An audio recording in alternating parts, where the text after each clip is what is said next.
వంటలక్క సీరియల్ని టీవీలో కన్నా ముందే మన ఛానల్లో చూడాలి అనుకుంటున్నారా?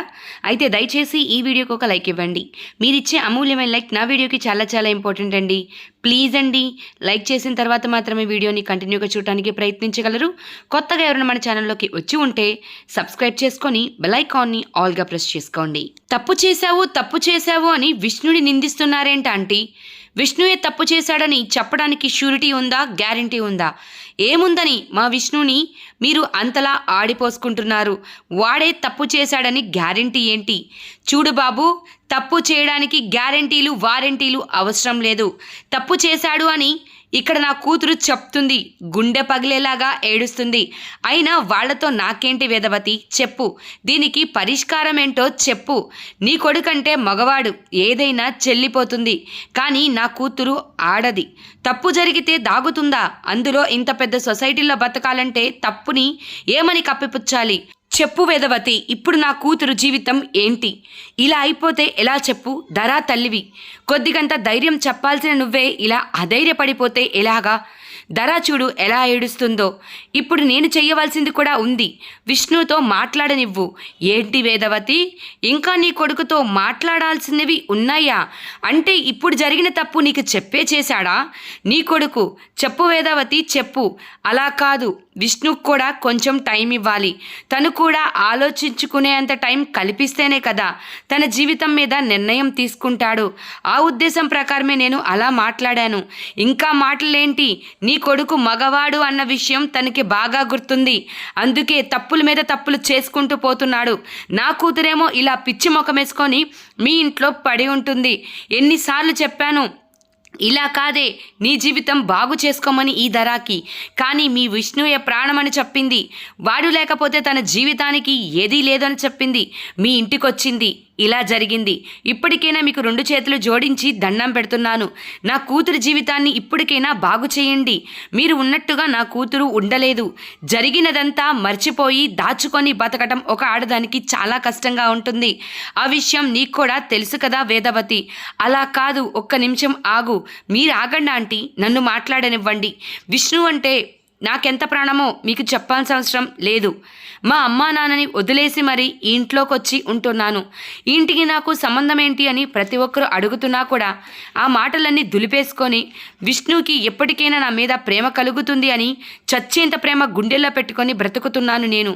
కానీ ఇప్పుడు కూడా ఇలా జరిగిన తర్వాత కూడా ఇదే ప్రేమని మనసులో పెట్టుకొని ఏమీ జరగలేదు అంటూ మీ మధ్య నవ్వుతూ తిరగడం అయితే నా వల్ల కాదు. విష్ణుని ప్రాణం కంటే ఎక్కువగా ప్రేమించగలను, కానీ తప్పు జరిగినప్పుడు దాన్ని మర్చిపోయి విష్ణు ముఖం చూస్తూ బ్రతకమంటే మాత్రం అది నా వల్ల కాదంటీ. దయచేసి మీరు అర్థం చేసుకోండి.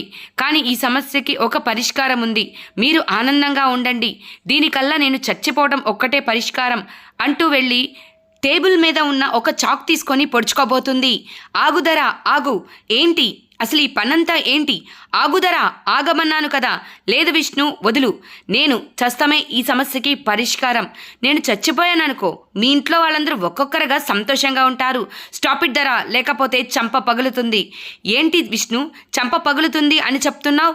నన్ను పెళ్లి చేసుకోమంటే దానికి ఆధారం కావాలి అంటావు. నువ్వు చేసిన తప్పుకి ప్రూఫ్స్ కావాలి అంటావు. ఇవన్నీ నేను ఎక్కడి నుంచి తీసుకురావాలి చెప్పు. అంటే ప్రూఫ్స్ తెమ్మంటే దానికి చావు పరిష్కారమా? ఇప్పుడు నువ్వు చచ్చిపోతే అన్నీ నిజాలు అయిపోతాయా? లేకపోతే అందరూ సంతోషంగా ఉంటారా ధరా? ఇప్పుడు నువ్వు తీసుకునే నిర్ణయం చాలా చెడ్డది. ఇప్పుడు నువ్వు తీసుకునే నిర్ణయం కరెక్ట్ కాదు. దానికి కొంచెం టైం కావాలి ధరా. ఆలోచించుకునే స్పేస్ నాకు కల్పించు ప్లీజ్. ధరా చూడమ్మా, నేను నీకు ఎప్పటినుంచో తెలుసు, కానీ నువ్వు చేసే పని కరెక్ట్ కాదు. చచ్చిపోవటం దేనికన్నా పరిష్కారం అనుకుంటే ఈ లోకంలో ప్రతి ఒక్కరూ చచ్చిపోతారే తప్ప బ్రతికి ఎవరు ఉండరమ్మా. ఇలా నువ్వు చేసేది కరెక్టేనా చెప్పు. కొంచెమన్నా ఆలోచించు. విష్ణుకి ఆలోచించుకునే టైం ఇవ్వు. నీ జీవితాన్ని బాగు చేసుకో. అంతేకాని ఈ పని తప్పు. ఆపు వేదవతి, ఏం మాట్లాడుతున్నావు నువ్వు? దానిని చావు చావనివ్వరు, బ్రతుకు బ్రతకనివ్వరా?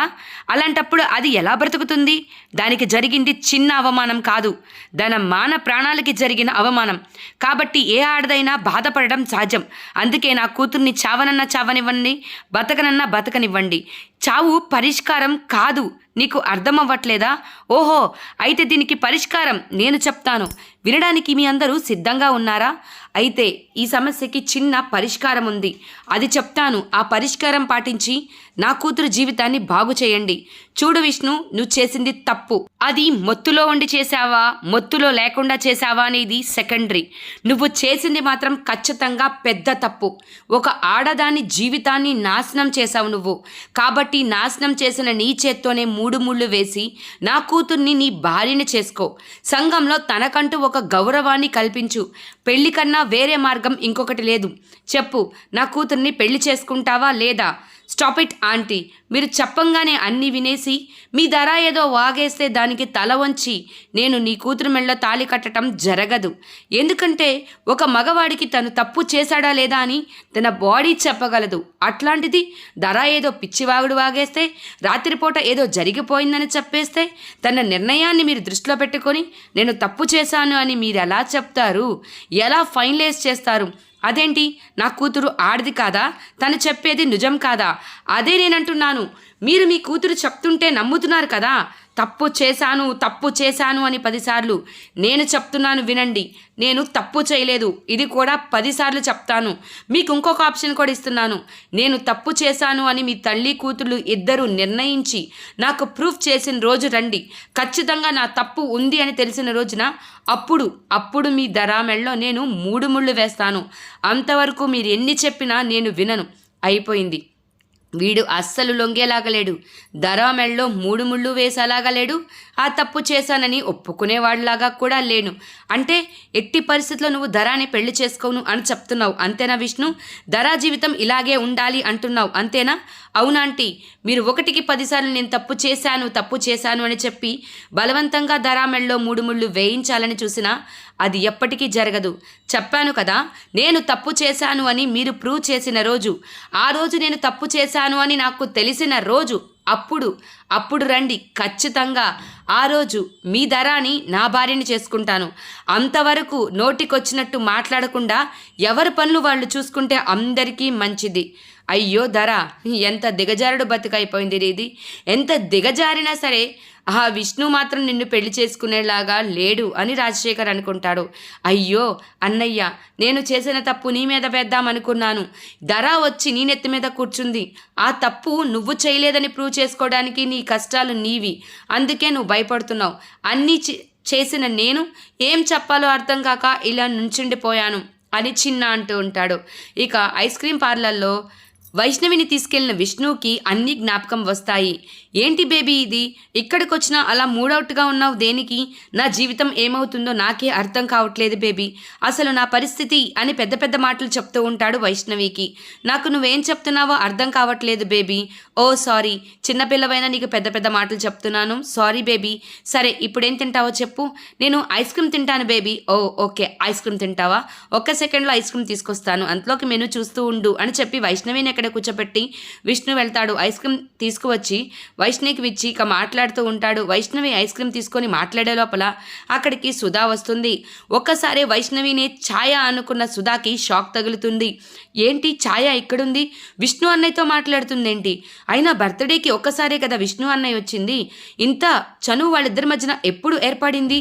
అసలు వీళ్ళిద్దరూ ఇంత చనువుగా మాట్లాడుకుంటున్నారేంటి? ఛాయకి విష్ణు అన్నయ్య ఎలా తెలుసు? ఈ విషయం అర్జెంటుగా నేను వదినికి చెప్పాలి అంటూ వాళ్ళిద్దరూ ఉన్న ఫోటోని పక్కనే నుంచొని తీసుకుంటుంది సుధా. ఇంకా లేట్ చేయకూడదు, వీళ్ళిద్దరి గురించి వదినికి చెప్తేనే సరి అని చెప్పి బయటికి పరిగెత్తుకుంటూ వెళ్ళి వరలక్ష్మికి ఫోన్ కలుపుతుంది. వదిన, ఇక్కడికి ఛాయ వచ్చింది, విష్ణు అన్నయ్యతో మాట్లాడుతుంది.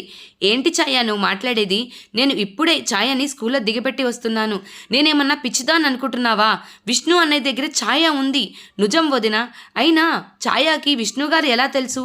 బర్త్డే రోజు కూడా ఒకళ్ళనొకళ్ళు చూసుకోలేదు కదా, అంత చనువు కూడా లేదు కదా. మరి విష్ణు గారితోటి ఛాయ ఎందుకు వెళ్తుంది? నువ్వు ఎవరిని చూసి ఎవరనుకున్నావో సుధా. అయితే నేను ఇప్పుడు మీకు ఫోటో ఫార్వర్డ్ చేస్తాను వదిన. వెంటనే ఆ ఫోటో చూసైనా ఛాయ విష్ణు అన్నయ్య దగ్గర ఉంది అనైనా నువ్వు గ్రహించు అని చెప్పి వెంటనే ఫొటోస్ ఫార్వర్డ్ చేస్తుంది. ఆ ఫొటోస్ వరలక్ష్మి ఓపెన్ చేసి చూసి షాక్ అవుతుంది. ఏంటి, నిజంగానే ఛాయ విష్ణు గారి దగ్గర ఉంది? ఎందుకు విష్ణు గారి దగ్గరికి వెళ్ళింది? అయినా వీళ్ళిద్దరి మధ్యన అంత చనువు ఎందుకు ఏర్పడింది? ఇప్పుడు విష్ణు గారికి ఛాయ తన కూతురని తెలిస్తే తర్వాత పరిణామం ఏంటి? ఛాయాని తీసుకొని తన దగ్గరికి వెళ్ళిపోతారు కదా. అమ్మో, ఏది జరగకూడదు అనుకున్నానో అదే జరిగింది. ఇప్పుడు ఈ పరిస్థితి ఎందుకు వచ్చింది? దీన్ని నేను ఎలా సాల్వ్ చేయాలి అని వరలక్ష్మి టెన్షన్ పడుతూ ఉంటుంది. సుధా మాత్రం అక్కడే నుంచొని వాళ్ళిద్దరూ ఏం చేస్తున్నారా అని చూస్తూ ఉంటుంది. అక్కడికి టీచర్ ఛాయాని మరియు మిగతా పిల్లల్ని తీసుకొని వస్తుంది.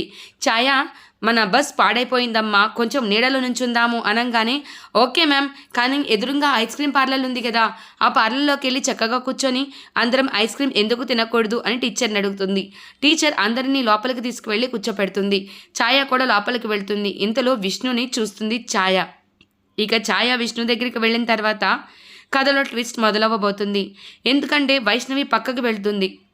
వైష్ణవి ప్లేస్లో ఛాయ వస్తుంది. వరలక్ష్మి విష్ణుకి ఎక్కడ ఛాయ దగ్గర అవుతుందోనని టెన్షన్ పడుతూ ఉంటుంది. ఇక ఛాయ అయితే మొత్తానికి విష్ణుని చూస్తుంది, విష్ణుతో మాట్లాడుతుంది కూడా. వరలక్ష్మి వెళ్ళి అనుకోకుండా గట్టిగా విష్ణుతో అరిచేటప్పటికి వైష్ణవి లాంటి పాపే ఛాయ కూడా ఉందని విష్ణుకి అర్థమవుతుంది. సో ఫ్రెండ్స్, రానున్న ఎపిసోడ్లో ఏం జరుగుతుందో వెయిట్ చేసి చూడాల్సిందే.